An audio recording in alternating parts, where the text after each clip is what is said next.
ರಾಮದೇವರು ಸೀತೆಯನ್ನ ಅನ್ವೇಷಣೆ ಮಾಡುವಂತ ಒಂದು ನೆಪ ಇಟ್ಟುಕೊಂಡು ಕಿಷ್ಕಿಂಧೆಯಿಂದ ನೇರವಾಗಿ ದಕ್ಷಿಣ ದಿಕ್ಕಿಗೆ ಹೊರಟಿದ್ದಾರೆ.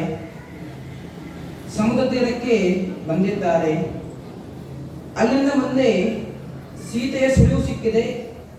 ಆ ಸಮುದ್ರದಿಂದ 100 ಯೋಜನ ದೂರದಲ್ಲಿರುವಂತಹ ಲಂಕಾಪಟ್ಟಣ, ಲಂಕಾ ದ್ವೀಪದಲ್ಲಿ, ಅಶೋಕ ವನಿಕಾದಲ್ಲಿ ಸೀತೆ ಇದ್ದಾಳೆ ಅಂತ ಗೊತ್ತಾಗಿದೆ. ಸೀತೆ ಪ್ರತಿಕ್ರಿಯೆ ಇದೆ ಅಂತ ಗೊತ್ತಾಗಿದೆ. ಸೀತೆ ಇದ್ದಕ್ಕೆ ಹೋದದ್ದು ಕೈಲಾಸಕ್ಕೆ. ಯಾವಾಗ ರಾವಣ ಅಪಹರಣ ಮಾಡಿ ಬರ್ತಾನೋ ಆವಾಗಲೇ ಸೀತಾದೇವಿ ತನ್ನ ಒಂದು ಪ್ರತಿಕ್ರಿಯೆಯನ್ನ ಅಲ್ಲಿ ಇಟ್ಟು, ಪಂಚವಟಲ್ಲಿ ಇಟ್ಟು, ಅವಳು ಸೀತಾದೇವಿ ನೇರವಾಗಿ ಕೈಲಾಸಕ್ಕೆ ಅಲ್ಲಿ ವಿಶೇಷವಾಗಿ ರುದ್ರದೇವರಿಂದಾಗಿ ಪಾರ್ಥದೇವರಿಂದಾಗಿ ಪೂಜಿಸಲ್ಪಡ್ತಾ ಇದ್ದಾಳೆ. ಅರ್ಜುನ ಕೃಷ್ಣನಿಗೆ ತುಂಬಾ ಬೇಕಾದವನಾಗ್ತಾನೆ.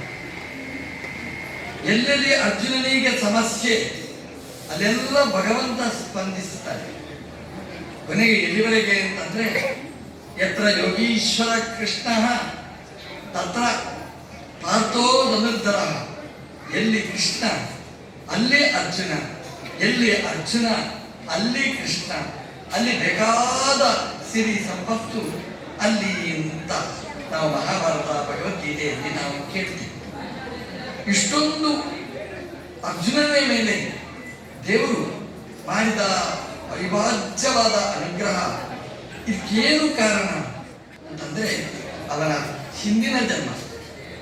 ಇದು ದ್ವಾಪರಯುಗದ ಕಥೆಯಾದರೆ ನಾವು ತ್ರೇತಾಯುಗಕ್ಕೆ ಹೋಗ್ಬೇಕು. ತ್ರೇತಾಯುಗದಲ್ಲಿ ಇದೇ ಅರ್ಜುನ ವಾಲಿಯಾಗಿ ಮೆರೆದವ.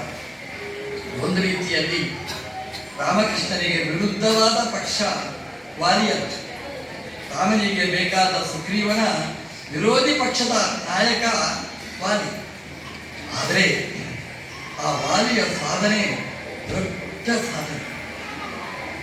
ಜೀವಮಾನದಲ್ಲೆಲ್ಲ ಬೇಡವಾದ ಕೆಲಸ ಮಾಡಿರ್ಬೋದು, ರಾವಣನಿಗೆ ಪ್ರೋತ್ಸಾಹ ಮಾಡಿರ್ಬೋದು, ಅಥವಾ ಸುಗ್ರೀವನನ್ನು ವಿರೋಧಿಸಿರ್ಬೋದು, ಮಾಡಬಾರದ ಅಕೃತ್ಯಗಳನ್ನು ಮಾಡಿರ್ಬೋದು. ಆದರೆ ಕೊನೆ ಕಾಲಕ್ಕೆ ಮಾಡುವ ಅವನ ಸಾಧನೆ ಅದವನಿಗೆ ಫಲವನ್ನು ನೀಡಿತು.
ಚಂದ್ರಚೂಡ ಶಿವಶಂಕರ ಪಾರ್ವತಿ ರಮಣನೆ ನಿನಗೆ ನಮೋ ನಮೋ.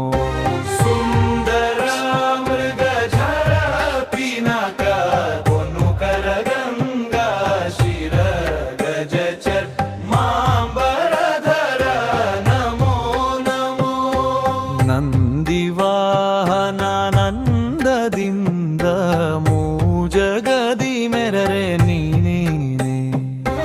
ಅಂದು ಅಮೃತ ಘಟದಿಂದು ದಿಸಿದ ವಿಷ ತಂದು ಭುಜಿಸಿದವ ನೀ